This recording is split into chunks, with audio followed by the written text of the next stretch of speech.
রাত্রে লাইক এই সৌন্দর্যটা আর দেখা যায় না আমাদের শহরে, সব গ্রামেই দেখা যায়।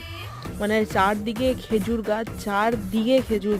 আমি লাস্ট পার্টটা বানিয়ে নিচ্ছি আর তোমাদের একটা অ্যামেজিং জিনিস দেখাচ্ছি। যারা শহরে থাকো বা অনেকে গ্রামে থাকো, সব সব জিনিসটা সবার দেখা হয় না। দেখো, দেখো, এটা হচ্ছে আমাদের খেজুরের গাছ।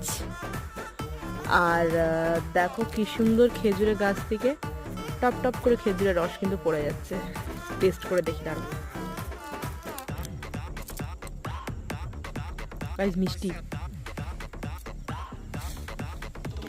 খেতে কিন্তু বেশ মিষ্টি। জানি না কতটা ভরেছে, দেখা যাচ্ছে না। দেখতে ডিসকাস্টিং লাগছে। হ্যাঁ, কিন্তু এরপর খুবই ভালো লাগছে। লাইক এই জিনিসটা তোমরা দেখতে পাও, দেখো চারের দিকে কিন্তু খেজুরের গাছ, ওখানে হচ্ছে খেজুরের গুড়,